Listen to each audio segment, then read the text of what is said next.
હા રીખોલું બચડ્યું છે.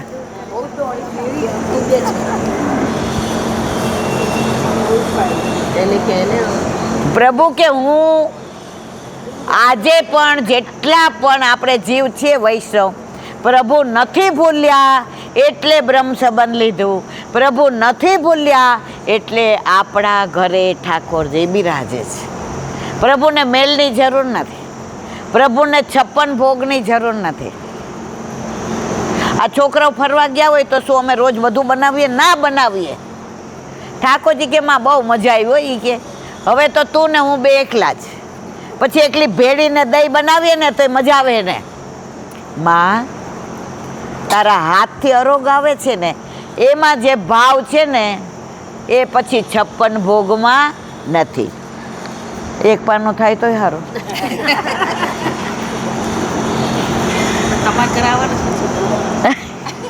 આવવાનું જ ને.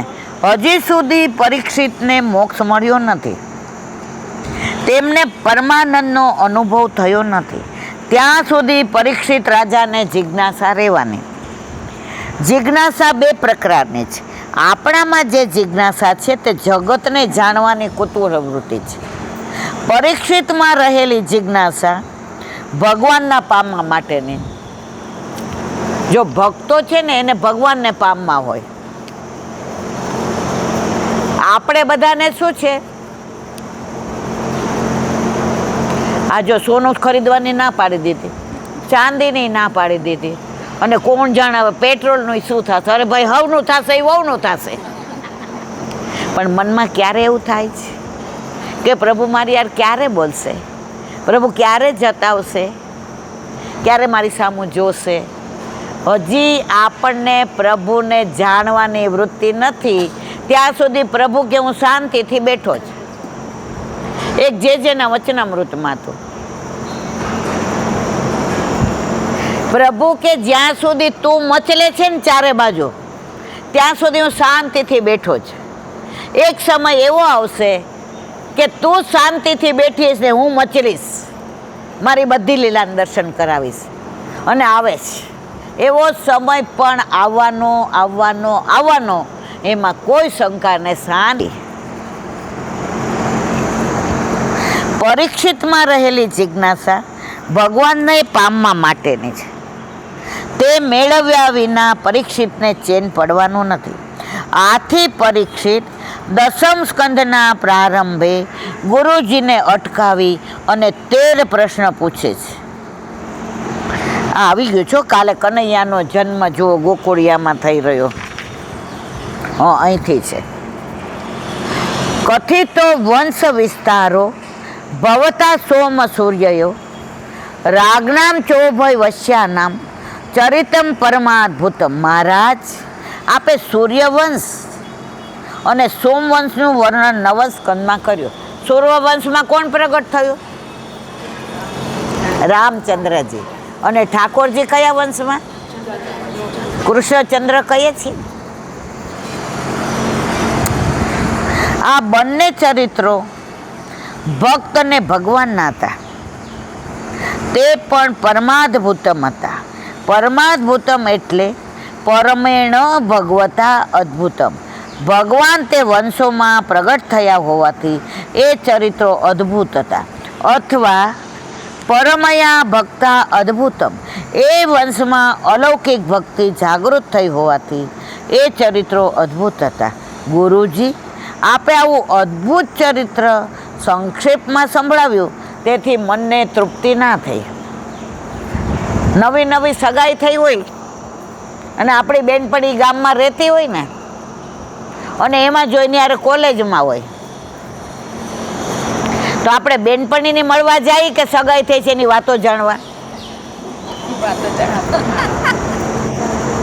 તો તમે વૈષ્ણવ બનો છો, ઠાકોરજી ઘરમાં પધારે છે, પછી પ્રભુને વધુમાં વધુ જાણવાનું મન થાય. આજે એક બેનનો ફોન આવ્યો. એ કે સથવો એટલે શું, પછી ઘોડેલો એટલે શું? મને કહેલા બેન 15 દિવસ પહેલા જ ઠાકોરજી પુષ્ટ કરાવ્યા. જો જિજ્ઞાસા શું છે? એ કે તમે કેમ કહો છો ને પ્રભુનો તત્સુખ. તો તત્સુખ એટલે શું? આપણા પ્રભુને કેવી રીતે સુખ થાય. હવે આવી ગરમી છે, આ જ્યાં સુધી કુલર નહોતું ચાલુ આપણે બધા અકળાયેલા હતા, આમ પરસેવો વળે ને આમ છેડો કરીએ ને આમ રૂમાલ લઈએ ને. હવે આ કુલર આવ્યો તો કેવી મજા પડી ગઈ ને. તો આપણા પ્રભુ પણ ફૂલ કરતાં વધુ કોમળ છે, માખણ કરતાંય વધુ કોમળ છે. શ્રીનાથજીમાં તમે જાઓ ને તો મોટી પરાત ભરેલી હોય, પછી પતલું સફેદ ઝીણું કપડું હોય, એ બોલે અને પછી આમ કરે અને પછી એની બહુછાર ઉડે, ઝીણી ઝીણી ચીટ. ઠાકોરજી ઉપર એવી ઠંડક થાય અને જળમાં પાછું ગુલાબ જળ પધરાવેલું હોય, વાળો હોય. તો તમે શ્રીનાથજીમાં દર્શન કરવા જાઓ ને તમને સુગંધ જ લાગે. લાગે કે ન લાગે મરવાલા? તો આપણા ઘરે આપણે નાનું લેવાનું. પ્રભુ એટલા રાજી થાય. ગુસાઈજી આપણને રાગ ભોગ શિંગાર એટલે જ આપ્યા કે પ્રભુ મૂર્તિ નથી. અમે ચંદ્ર સરોવર ગયા હતા ને તો પેલા મહાપ્રભુજીના બેઠકજી છે, બરાબર, પછી ગિરિરાજ બાવા છે, પછી ગુસાઈજીના ફૂલઘરના બેઠકજી છે, પછી બહાર નીકળ્યા ને તો આટલું મોટું શ્રીજી બાવાનું સ્વરૂપ. હવે તમને ખબર છે સ્વરૂપની કાંઈ લીલા? મને નહોતી, પણ આ સ્વભાવ આવો ને કે પૂછ્યા વિનાનું રહેવાય નહીં. તો ત્યાં બાર એક વ્રજવાસી છોકરો હતો, બધું સમજાવતો હતો. એટલે મેં કીધું તું આ બધી બેઠકનું સમજાવશ, આ સ્વરૂપ કયું છે? એણે કીધું નહીં, સાંભળવા જેવું છે. ક્યાંય પણ જઈએ ને બધું જાણશો ને તમારો ભાવ વધશે. આપણે શું કરીએ? લે દેવ ચોખા ને મેલ. આપણે પુણ્ય માટે જઈએ કે આ ખરું તો મને પુણ્ય. ના, પ્રભુને ગોતવા જઈએ. વ્રજમાં વારંવાર વ્રજમાં જવાનું કેમ મન થાય છે? ખોવાઈ ગયેલા પ્રભુને શોધવા જઈએ છીએ. પછી યમુના કિનારો હોય, યમુના પુલીન હોય, ગિરિરાજ બાવા હોય, કંદરા હોય, કુંજ હોય, સરોવર હોય, તટ હોય, બેઠક હોય, વૃક્ષો હોય, વેલીઓ હોય, ખીરક હોય. દરેક જગ્યાએ આપણે એમ થાય પ્રભુ અહીંયા હશે. પ્રાચીન વૈષ્ણવો પેલા ઘોડાગાડી હતી તો ભેગા જતા હોય ને તો રસ્તામાં વાત ન કરવા દે. નાના હોય એટલે આવું બધું ના ગમે. એ ચારે બાજુ આમ આમ જુએ. શું કામ? પ્રભુ અહીંયા ગાયો ચરાવવા તો નહીં પધાર્યા હોય, અહીંયા મોર છે એટલે અવશ્ય પ્રભુ હશે જ. આપણે વ્રજમાં જાય છે તો આપણને એવું થાય જ ક્યારેય? હા કે ના? તો બોલો મરવાલા. આપણે રસ્તામાં વાતો જ કરતા હોઈએ. 1994 અમે વ્રજમાં ગયા હતા. ત્યારે તો એવી સરસ રજ, આ બધું કાંઈ નહોતું, મસ્ત હતું બધું. તો જેની ભેગા ગયા હતા ને એ સગા હતા, નામ ન દેવાય કયા હગા હતા એમ. એટલે રાતના 12 વાગે મને ઉઠાડવા આવ્યા. એ કે હાલ બેબી પરિક્રમા કરવાની છે. મેં તો માર નથી કરવી, ઊંઘ આવે છે. પરાણે ઉઠાડી. એ કે જો બ્રશ કરીશ તો નાવું પડશે, ન કરે તો હાલવા માંડ. મેં ના મારે બ્રશ કરું તો કે નાઈ લે. મને બરાબર યાદ છે આખા રસ્તે એ દેરાણી જેઠાણી અને સાસુનું વાયટું. આખા રસ્તે ક્યારે ગિરિરાજજીની પરિક્રમા પૂરી થઈ ખબર પડી? આ પરિક્રમા હતી ના. વ્રજમાં જઈએ ને તો એક નિયમ લઈને જઈએ કે મારે લૌકિક વાત કરવી નથી. અને તમે માર કરજો, તમે નહીં કરો ને તો સામેવાળો નહીં કરે, પણ તમે એને ઉપસાવશો ને કોઈ કે ને એલા બેન મારી સાસુની તમને ન, આપણે કહી હા એ મેં સાંભળ્યું તું બાપા તમે સહન કરો, એટલે પછી પણ આપણે શું કહીએ? મૂકો ને, આ એની સુધી લઈ લીધી ને હવે મૂકી દો. પણ આપણને બહુ રસ હોય છે. પછી જ્યારે અંત સમય આવે અને આખું પિક્ચર જોઈએ ને, 2 પલ્લામાં ઓલું પલ્લું ભારે હોય મારા વાલા, અને પાછા 84 લક્ષ્યની માં હાલો ફરીએ. જો બ્રહ્મ સંબંધ મંત્રના કેટલા અક્ષર છે? 84. પછી પરિક્રમા કેટલાની? 84 કોષની. પછી વલ્લભના વૈષ્ણવ કેટલા? બેઠકજી કેટલા? સવાર સુધી હાલે. અને 84 હવે આપણે નક્કી કરવાનું જ કે આપણે 84 બેઠકનું અનુસંધાન કરવું જ, 84 કોષની પરિક્રમાનું અનુસંધાન કરવું જ, 84 અક્ષરના બ્રહ્મ સંબંધનું અનુસંધાન કરવું જ, કે પાછું 84 લક્ષ્યોની માં નથી જવું ને મારવાલા? હા કે ના? એટલે આમ કે આમ? હા એમ બોલો એટલે મને ખબર પડે ઊંઘી નથી ગયા.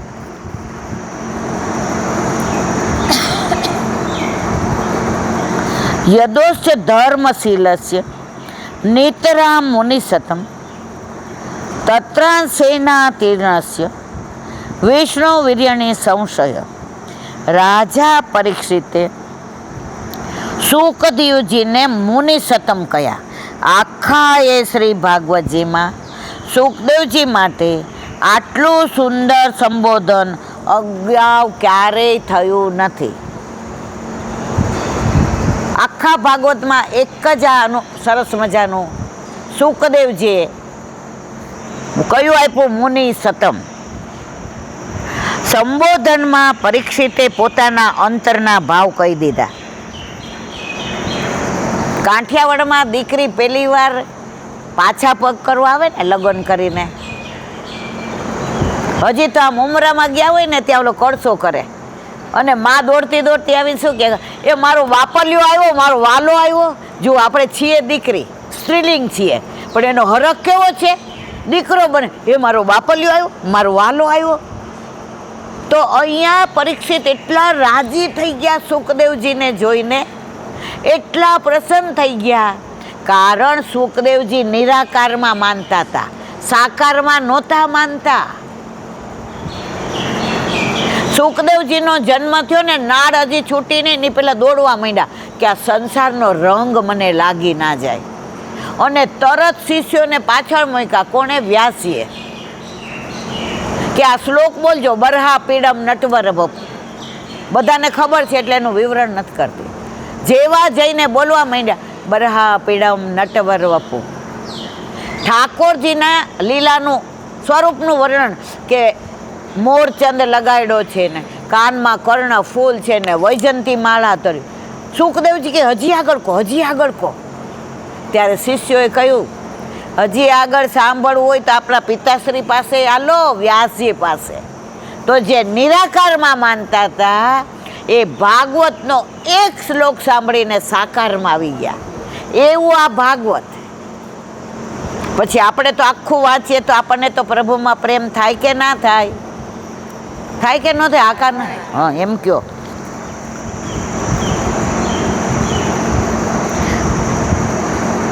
સુખદેવજી મહારાજ અદ્ભુત વસ્તુને સમજાવવાના અધિકારી છે.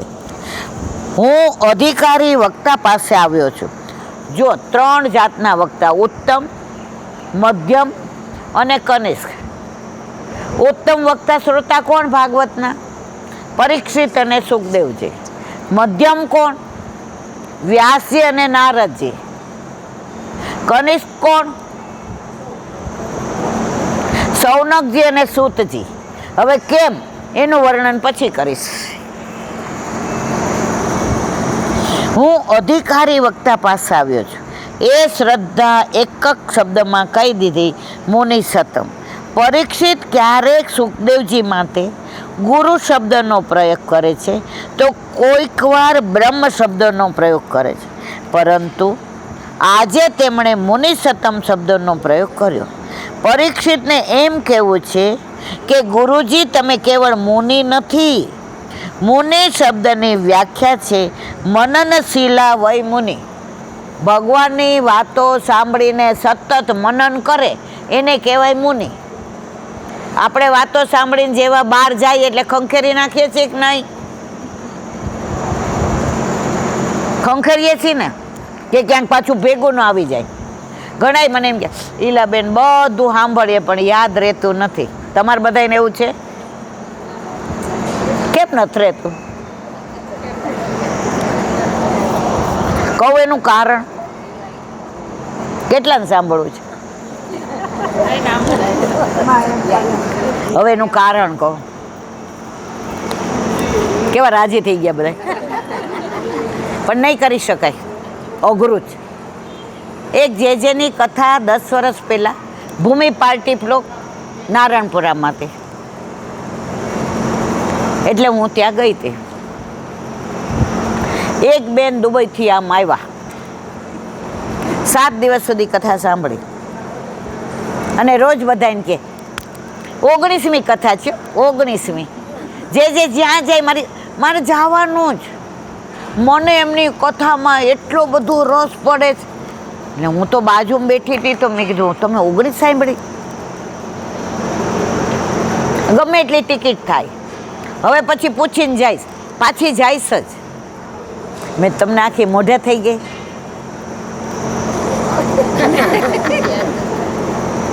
ને હું તો પછી કાંઈ બોલી નહીં. પછી વિરામના દિવસે સ્ટેજ ઉપર ગયા, એના હાથમાં સરસ ફૂલના માળાજી મસ્ત બનાવ્યા અને 19મી કથા એટલે જે ઓળખી ગયા. એ કે જોયું મને કે? મેં કીધું હા તમારો તો વટ છે. એ કે જે આજે એક વસ્તુનું નિરાકરણ લાવવાનું છે. કે શું? 19 કથા સાંભળી, મને એક શબ્દ યાદ નથી રહેતો. મારા માથે હાથ મૂકો ને મારવાલા, જે કીધું એ બધાય સાંભળજો, તમને મજા આવશે. એ કે તમે ઓલા રાવજીભાઈને ઓળખો, દુબઈ વાળા? એ મારો રોયો 25,000 લઈ ગયો છે 20 વર્ષ પહેલા. જે કે 20,000 25 લઈ ગયો એ યાદ રહ્યું, પણ 19 વાર કથા સાંભળી, એકેય શબ્દ યાદ. આપણું ચિત્ત શેમાં છે? લૌકિકમાં. તમે જોજો, કોકે આપણને ટોન્ટ માર્યો હોય, કોકે આપણને 2 શબ્દો ખરાબ કીધા હોય, મરીએ ત્યાં સુધી ન ભૂલીએ. કોકના લગ્નમાં મળીએ ને તોય કહીએ આ ઓછી નથી હો. વળી પાછું એ જ વાત આવું કીધું તું. પણ એ જ વસ્તુ જો કથા સાંભળી હોય અને એમાંથી ને 2-4 પ્રસંગ ગળે ઉતરી ગયા હોય અને આપણે મનન કર્યું હોય તો અંત સમય આવે ત્યારે પ્રસંગ યાદ આવ્યા વિના રે. અંત સમય જ્યારે આવશે મારો, દેહનું નહીં રહે ભાન, દેહનું નહીં રહે ભાન. સમય મારો સાધજે વાલા, કરું હું તો કાલા વાલા. સમય મારો સાધજે વાલા, કરું હું તો કાલા વાલા. હવે તમને એક વાત કરું, મજા આવશે. હમણાં કેવું ગાયું? સમય મારો સાધજે વાલા, કરું હું તો કાલા વાલા. અંત સમય આવે ત્યારે સામે આવજે, બંસી શોર કરજે, યમુનાનો કિનારો હોજો. પ્રભુ કે બધી વાત તારી સાચી. હું પોસ્ટ ઓફિસમાં પોસ્ટ માસ્ટર હતી ઘાટલોડિયામાં. હવે આ મધુબેન આવે, પૈસા મૂકે ને લઈ જાય ને રજીસ્ટર. એ જુએ છે કે આ બેનના ગળામાં કંઠી છે, વૈષ્ણવ છે, પણ બોલે નહીં. તો હું ના બોલું ને. હવે 5 વર્ષ આવ્યા, કોઈ દી મને બોલાવી નહીં, કોઈ દી જય શ્રી કૃષ્ણ ના કર્યો. હવે એના 5 લાખ રૂપિયા પાક્યા તો સાઈનમાં ફેર આવ્યો. 5 વર્ષમાં ફેર પડી જાય ને, ધ્રુજવા માંડે આમ તેમ. એટલે મારા ક્લાર્કે એવું કીધું પૈસા નહીં મળે, સાઈનમાં ફેર છે. એટલે એ શું કે ખબર? આ બેનને હું ઓળખું છું, 5 વર્ષથી સામે ન જોયું. જય શ્રી કૃષ્ણ. પછી હું એમ કહું કે તમને હું શું કહું? ના, હું નથી ઓળખતી. કારણ કે 5 વર્ષ સુધી એમણે ઓળખાણ રાખી. તો આપણે કરોડો જન્મોથી પ્રભુથી વિખૂટા પડ્યા છે, આપણે પ્રભુને યાદ નથી, ન સેવા, ન સ્મરણ, ન સત્સંગ. પ્રભુ કે તું મારી સામું જોતી નથી, પછી અંત સમયે હું પણ તારી સામું જોઈશ. અને દુનિયામાં બધાને બીક શેની લાગે વધુ મારવાલા? જુઓ, મને લાગે ને તમને લાગે, પણ મસ્ત સ્વસ્થ હોઈએ, ખાતા પીતા હોઈએ, તૈયાર થતા હોઈએ, લોકો પાંચમાં પૂછાતા હોઈએ, ત્યારે ભગવાન યાદ ન આવે. પણ ઓલું અંત સમય આવે ને, નાકમાંથી ને પાણી જાતા હોય, કાને સંભળાતું ન હોય, મોંમાંથી લાળ પડતી હોય, નાડી તૂટતી હોય, અને ત્યારે બધું પિક્ચર આવે, ત્યારે ઠાકોરજી કે આખી જિંદગી તે તારા માટે જીવી, મારા માટે તે કાંઈ ન કર્યું. પણ તોય તમને કહું, જેના ઘરે ઠાકોરજી બિરાજે છે ને, એ કૃપા કર્યા વિના રહેતા નથી.